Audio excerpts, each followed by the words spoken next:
We all lose everything in translation because we're not even supposed to put God and fucking in the same sentence. Here's the deal, We're not even supposed to do those two things. So we have lost all things in translation. Here's the deal, Pickle. Here's the deal, Pickle. You can say that, but I've had plenty of women on this fucking show who have learned something from me by me talking this way. If it's 1%, if it is 1% that I convert to knowing what is red pill, then I am very happy. If 90% of the girls don't get it because I talk like this, that's fine. Y'all weren't gonna learn it anyways. Y'all weren't gonna learn what I was teaching anyways. So it doesn't matter. And this is why I do this show is I don't care if it's 1% of the women that I change. I don't care. That's a great number to me. And over 10 years, that's incredible. Well, that's what you're telling the Bible. It says that like it doesn't matter if one person is willing to listen. That's what we're supposed to do. That's all our job. Yeah, Jesus went and turned tables in the temple. Whenever shit was bad, he turned tables. So that's what I came here to do. I turn fucking tables. I don't care if people fucking hate it or how my tone is or anything. I'm here to turn tables and change the fucking world. And you're not gonna do it talking softly, trying to be a counselor to people. I'm sorry, it's just not gonna happen. It's just not. I think that if you talk, hey, you know what? We're gonna have to pause because we got a whole show to go. Yeah, so now I'm gonna go into this next question. This is supposed to be kind of like a big thing that like we're supposed to talk about tonight is what is red pill? And it's kind of a good thing because we were kind of talking about it a little bit. So I want to just ask around the table, do y'all know what the red pill is in the internet community? Have you heard of that? Have you heard of it? I have not. Have you heard of it? Have you? No? Damn. Have you heard of it? Have you heard of it? Have you heard of it? A little bit. Red pill, blue pill. Yeah, kind of like the Andrew, like the Andrew Tate stuff. Yeah. So you've heard of it a little bit, and you've heard of it, yeah. If you know Kevin Samuels, yeah, Kevin Samuels is considered red pill. If y'all know Kevin Samuels, before he passed. But yeah, so I really wanted to know if y'all know about it because what the red pill is whenever you wake up to reality, and what they say in the red pill space is learning about true human nature, the biology of men and women, how it's always been 300,000 years with evolutionary biology. And when you learn how women really are, how men really are, you're like, oh, why is this man always cheating? Why is this woman, always sleeping around? Or why will she leave this guy who's a great guy for this other guy? There's reasons behind this shit. And sometimes there's biology behind it. And there's really nice when you learn the facts, especially as a guy, when you've been so confused why all these girls are bailing on you or whatever it is. And for a woman, it's great for y'all to know, why is this guy only having sex with me? Why won't he take me more serious or anything? So the whole point of my show is to teach all these red pill truths, because when you learn them, in my opinion, the best thing that I like to teach is you learn to keep your legs closed. And in return, men become better because if they can't get pussy, they have to become better men. And women become better because y'all don't get trauma. Trauma isn't a good thing for a woman. A man with scars is sexy. A woman with scars is not sexy. Everything that makes a man a masculine man comes from trauma. Every part of what makes a man masculine and a badass all comes from trauma. And everything that makes a woman amazing to a man is your youth, your beauty, and your innocence of not going through any of that bullshit.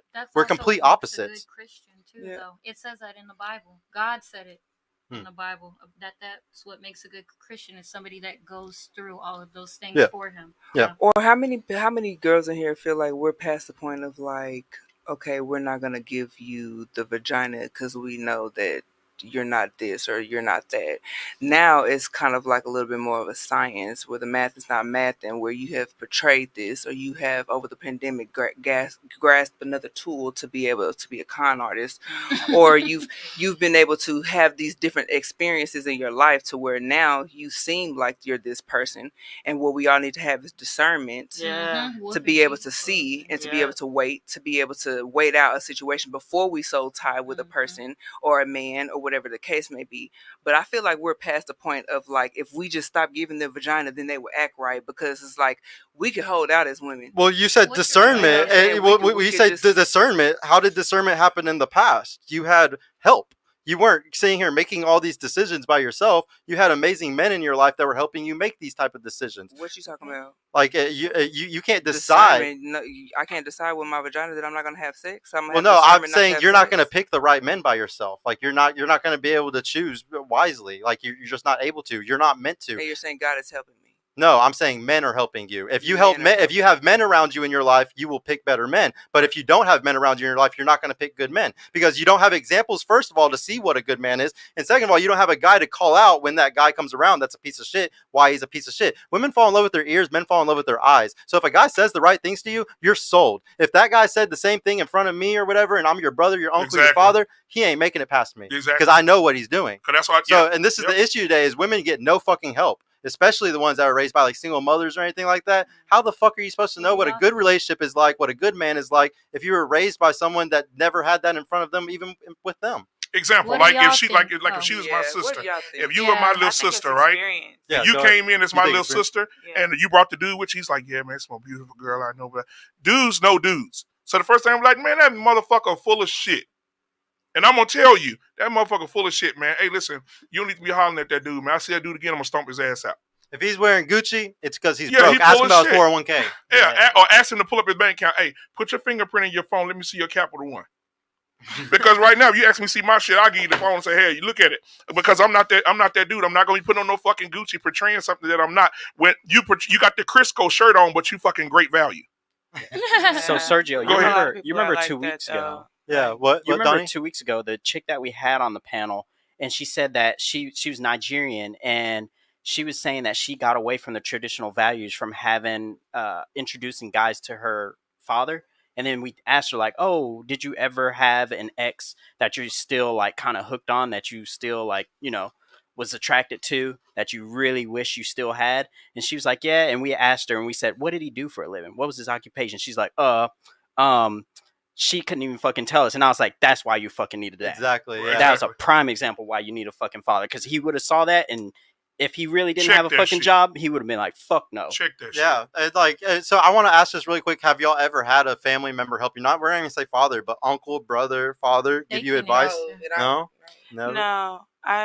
Personally, I was raised by a single mom for a little bit before, Do you have any brothers? I do. Okay. Yeah. And I will say, I agree I do think men can read men better than because women. We're men. Yeah. Obviously. So I agree with that just like how y'all can read women way better than we can. Yeah. But I do feel like, I was taught, my mom taught me a lot of things that my dad didn't teach me, or that, even though she was a woman, it was a lot of things she instilled in me that now I still use without having my dad around for like a while. So I think. Give me an example of one of those things.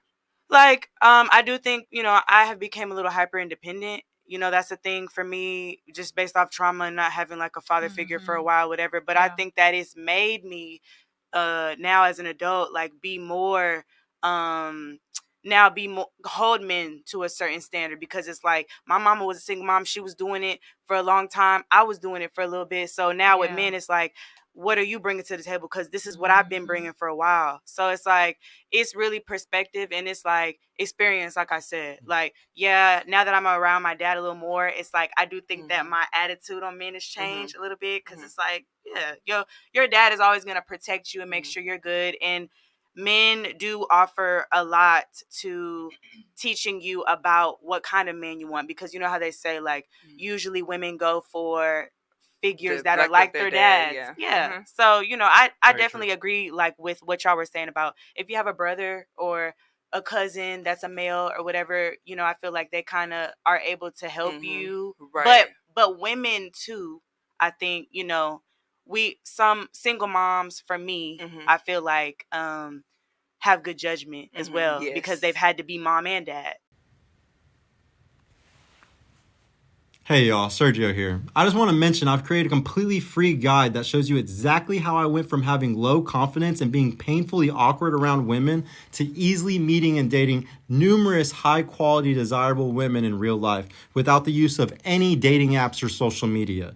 So if you're struggling to get out there, if you have approach anxiety or don't know what to say or how to interact with women to make them want you, and are sick of using dating apps with low value girls that hundreds of other guys have been chatting with, click the link in the description below to grab your free guide right now. And if you want private mentorship with me personally to help guide you every step of the way in this process, check out my mentorship program in the description too.